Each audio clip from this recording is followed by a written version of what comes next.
All right, you guys are in for a pleasure today because our next speaker, Carol Patrizi, she's going to talk about leaps of faith. And isn't that just a lovely, like a lovely string we're pulling this morning or this afternoon, whatever time it is, and how it really has talked about faith. And so Carol's a perfect person now. She's an entrepreneur. She's a two times international best-selling author and a highly sought after motivational speaker who bridges generations through courage, faith, and heart. As the founder and host of the also powerful accountability podcast show, her platform isn't just a podcast, it's a movement towards connection, accountability, and transformation. Carroll is a serial, and that's not CER, that's SER, right? Serial business builder with her husband Jeff. They found a construction company, home care services companies, but their importance is really through serving community, through media, publishing, and motivational speaking. She believes deeply in nurturing meaningful relationships with her teams, clients, and followers, and leading with purpose. Her favorite music, Angels in Heaven, Chris Rodriguez and the Spoon Lady. Again, I'm telling you people, I checked it out. The Spoon Lady, I was totally transformed. In fact, I had to quit after 15 minutes. So just saying, go check it out. Something that you don't know about Carol is she loves playing golf. But I'm guessing even when she's on the golf course, she's busy making connections and seeing how she could help someone else. So please help me in giving Carol Patrizi a warm 262 welcome. Yay! Woo! Oh yes, Carol would like to speak, Desi. Let's unmute her. I thought she Thank was you. doing the 5-second rule. Well, hello. I'm so thrilled to be here. And Leslie, I don't know that all of that was correct, true. However, I'm going to go back through and make sure I fulfill all that beautiful description. First of all, thank you, Deb. Thank you, Leslie. Thank you for the 262 team, because teamwork does make the dream work. And this stuff doesn't go on without a whole lot of people doing this. I want to go over, and it's selfish on my part, a little bit about what was touched on so far today. Susan talked about listening, which can transform. If we are not listening to one another, we cannot heal, and we cannot collaborate, and we cannot unify. Barbara, I mean, you're going to be on a TED Talk. Way to get out there, because whatever, if you don't know this or not, we're all speakers. Every time we open our mouths to our children, to our spouses, to one another, we are speaking, and our words matter. So let's really think about what we're saying. Ms. England, oh my goodness, getting rid of childhood poverty. I mean, come on, I'm covered in chills. Bianca, show up for ourselves. You know, we all need to remember, when we do something for ourselves, we're really doing something for others. And when we do something for others, doing something for ourselves. And then, oh my gosh, the journaling. Sarah, singing, songwriter. I know that I love rock and roll. First of all, I do love rock and roll. And those kids are going to be changed forever. Also, give a hug to a creative. I believe we're all creatives. And as Deb mentioned yesterday, especially as entrepreneurs, we are creatives, and we are trying to create something in the world. And so we all need a hug. So I like that advice. Let's all just start hugging more. Then, oh my gosh, this musical panel that just got off. Wow. Yes, download, follow, all the things. Can't wait to have.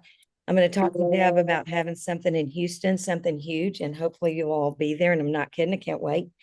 And you know what? I'm here. I have on a hat, wear a lot of hats. And I want to do a shout out to Ocean. He's here. And it's one of the reasons I'm in this beautiful place of Vancouver, is because we're celebrating him tomorrow night. So that's even before getting started. Okay, here we go. Thank you. Deb, you know, when she started this whole situation, Gloria Steinem, she said, don't save. One of the many things she said, don't save those candles. Burn the candle. Burn the pineapple shaped candle. Do it. Janis Joplin, well, she's from my end of the world. She's from Port Arthur, Texas. I'm actually from Beaumont.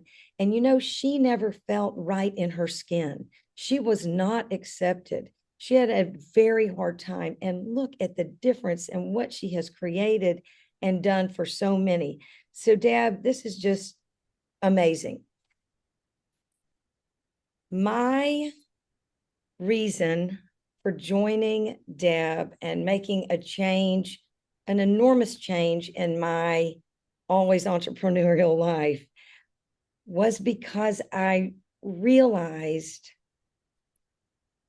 how many of us keep a dream and a vision to the side.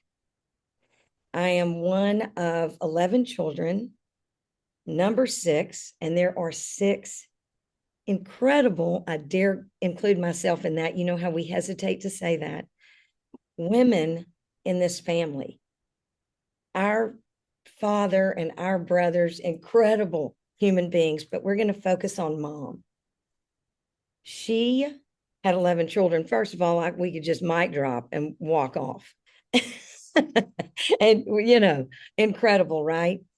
She graduated from the University of Texas when many women not only did not go to college, they were not afforded, invited, encouraged to get a degree. She got an English degree. Brilliant, amazing mother. I have the honor of being named for her. And she had these 6 children. We all, my goodness gracious, we're aunts, we're mothers. I have 2 daughters, an incredible daughter-in-law, 2 amazing grandchildren, daughters, little girls, excuse me, nieces, godchildren, friends, the women. And I am humbled to be part of this enormous network of women that are just in my life. If you don't hear one other single solitary thing that I say, you are a child of God. Your story matters and you matter. And as wonderful as that sounds and as loving as that is, and it is, and the truth of that is all beautiful, also comes with enormous responsibility and accountability. And Deb knows I love accountability. Trust me, I was just soaking up all the wonderful gifts in my life, mainly through all these amazing women and, brothers and dad and all of that. My life changed through, oftentimes pain to purpose, through tragedy. I, ended up divorced. How did that happen? It seemed like everything was great. And I had to come to from my knees, if you will, I had to surrender, which we'll talk about that. And through that surrender, I realized, bottom line is, I need to be accountable for my part in that. I need to be accountable in sharing this story. So any decisions I made, let me tell you, oftentimes people, they judge themselves or others because of divorce. That needs to stop.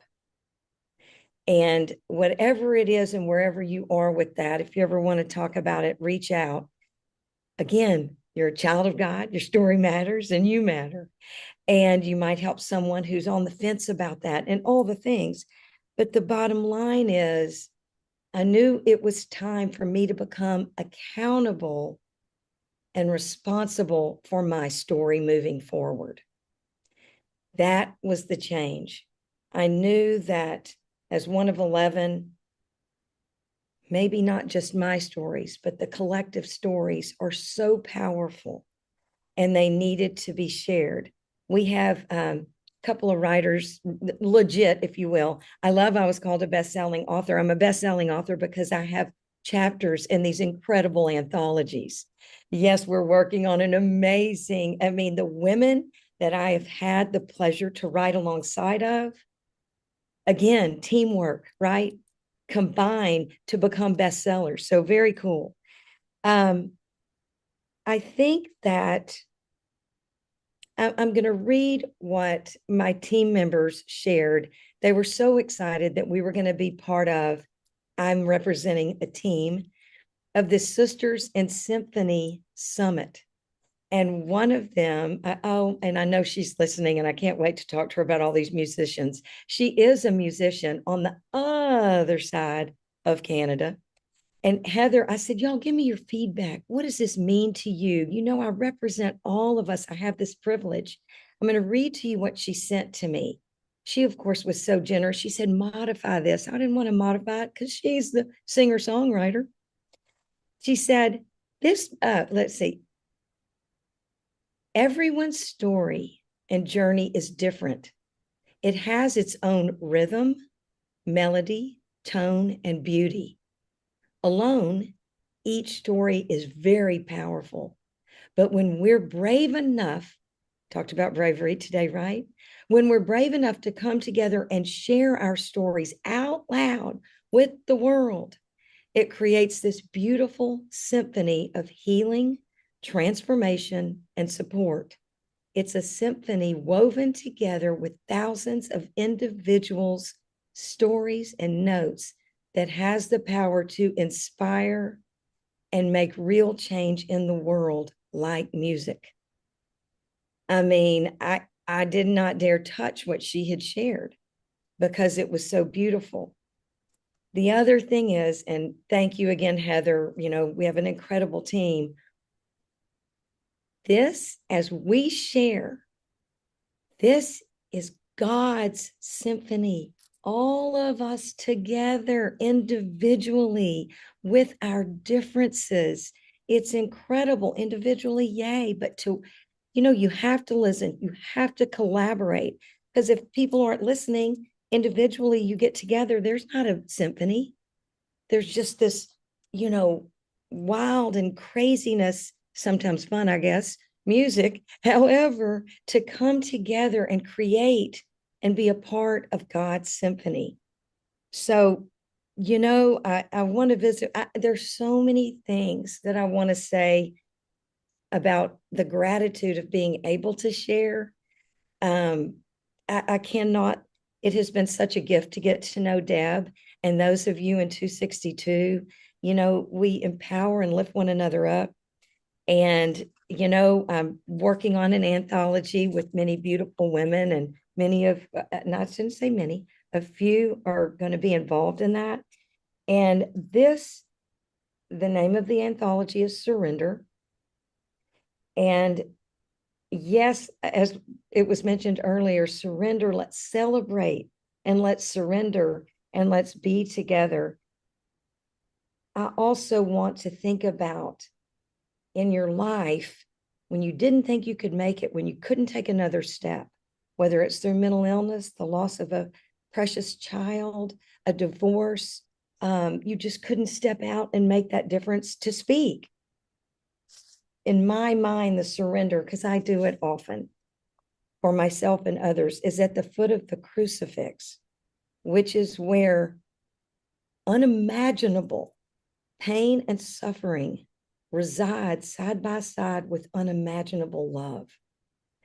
And I think that in our lives, we're in life where there is so much pain and suffering that makes no sense. And we are involved in a life in a world with so much love that does not make any sense either. And we have to figure out how to live in this world, and how do we become a part of sharing and supporting and focusing on the love and the light, so that in my world, the Holy Spirit can shatter that and help people get up, stand up, speak up, shout out. And as it was talked about yesterday through one of the musicians, find our identity within his symphony, so that we can be a part and leave a legacy for our children, girls, boys, and everyone all over this planet to feel strength.